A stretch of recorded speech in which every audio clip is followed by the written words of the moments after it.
నమస్తే, welcome to Sakshi exclusive. మనిషి పుట్టింది జీవించడానికి, కానీ ఇప్పుడు ప్రపంచంలోని ప్రతి మూలలో మతం కోసం చాలా మంది కొట్టుకు చేస్తున్నారు. టెక్నాలజీలో ప్రపంచం ఎదుగుతోంది, కానీ మనుషులు మాత్రం వెనక్కి నడుస్తున్నారు. మనిషి మానవత్వాన్ని మరిచిపోవడమే నేటి దుస్థితికి కారణం. ప్రతిరోజు ఎక్కడ ఒక చోట కొంతమంది చనిపోతూ ఉంటే మరికొంతమంది ఏడుస్తున్నారు, ఇంకొంతమంది మౌనంగా భయపడుతున్నారు.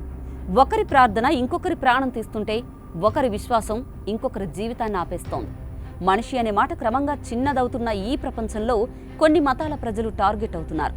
ముఖ్యంగా కొన్ని దేశాల్లో క్రైస్తవులపై పెద్ద ఎత్తున దాడులు పెరగడం ఆందోళన కలిగించే విషయం. ఇటు నైజీరియాలో ఒక బుల్లెట్ దూసుకెళ్తుంటే అటు సిరియాలో ఒక పేలుడు వినిపిస్తోంది. మరోవైపు పాకిస్తాన్లో ఒక అరుపు మిగిలిపోతూ ఉంటే సుడాన్లో ఒక మౌనం వణికిస్తోంది. ఇలా చాలా దేశాల్లో ఒకే వేదన, ఒకే ప్రశ్న: ఎందుకు క్రైస్తవులు చనిపోతున్నారు? ఎవరి చేతుల్లో ఈ రక్తం కారుతోంది? ఈ ప్రశ్నలకు సమాధానాల కోసం మనం వాస్తవాల లోతుల్లోకి తొంగి చూడాలి. ప్రపంచం మొత్తం మీద అత్యధికంగా హింసను ఎదుర్కొంటున్న మత సమూహాలలో క్రైస్తవులు ఒకరు. ప్రపంచవ్యాప్తంగా సుమారు 240 కోట్లకు పైగా క్రైస్తవులున్నారు. ప్రపంచ జనాభాలో దాదాపు 3/4 మంది ఈ విశ్వాసానికి చెందినవారే. కానీ సంఖ్య ఎంత పెద్దదో అంతే పెద్దగా వారి వేదన కూడా ఉంది.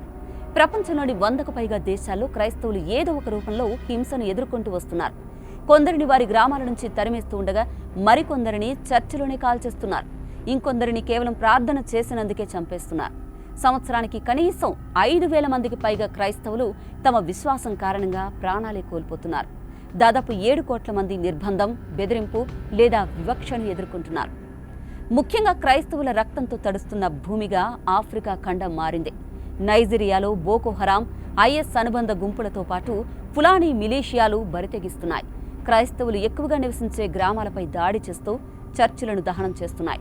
ఒక్క నైజీరియాలోనే ప్రతి సంవత్సరం 2,000 మంది క్రైస్తవులు చనిపోతున్నారు. కుటుంబాలు రాత్రికి రాత్రే భయంతో అడవుల్లో దాక్కుంటున్నాయి. ఇటు కాంగోలో తిరుగుబాటు దళాలు మైనారిటీ గ్రామాలను టార్గెట్ చేస్తూ ఆందోళన రేకెత్తిస్తున్నాయి.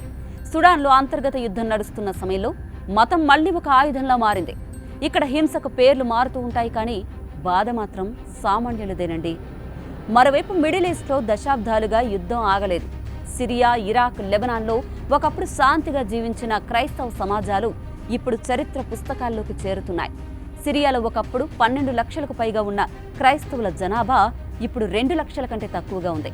ఇరాన్లో విశ్వాసాన్ని బహిరంగంగా ప్రకటించడం నేరంగా పరిగణిస్తున్నారు. ఇటు పాకిస్తాన్లో పరిస్థితి మరింత దయనీయంగా ఉంది. మతం ముసుగులో ఏ తప్పు చేయని వారిని జైలులో పెట్టడం, కొట్టడం, చంపడం ప్రతి సంవత్సరం జరుగుతూనే ఉన్నాయి.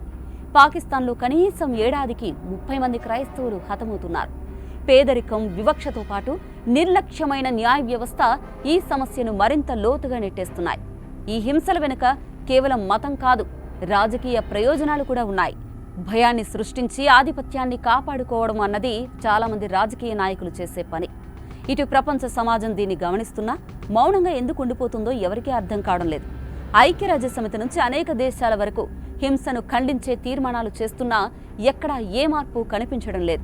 సహాయ సంస్థలు శిబిరాల్లో పిల్లలకు ఆహారం ఇస్తున్నాయి, కానీ ఆ పిల్లల భవిష్యత్తు ఇంకా భయంతో నిండిపోయింది. మరి ఈ దుస్థితి ఇంకెంతకాలం ఉంటుందో ఇప్పటికైతే చెప్పలేని పరిస్థితి. అయితే ఒక్కటి మాత్రం నిజం: ప్రపంచం నలుమూలలలో ఇంకా మానవ రక్తం చిందుతూనే ఉంది. ఎవరి మతం గొప్పదో అనే చర్చలు జరుగుతాయి, కానీ ఎవరి ప్రాణం విలువైనదో అని ఎవరూ ఆలోచించడం లేదు. చనిపోయేవారు మనుషులే, ఏడ్చేవారు కూడా మనుషులే. ఈ హింస మతానికి కాదు, మానవత్వానికి మచ్చ. ఎవరి దేవుడు గొప్పవాడో నిరూపించడానికి ఇతరుల ప్రాణాలు తీయడం అర్ధరహితం కదా. మతం కోసం చనిపోవడం కాదు, మానవత్వం కోసం నిలబడ్డం నేర్చుకోవాల్సిన సమయం ఇది. ఈ ప్రపంచానికి కావాల్సింది మతం కాదు, మనిషిగా ఆలోచించే మనసండి. మరి మీరేమంటారు? మీ అభిప్రాయాన్ని కామెంట్ చేయండి. This is Aruna, signing off.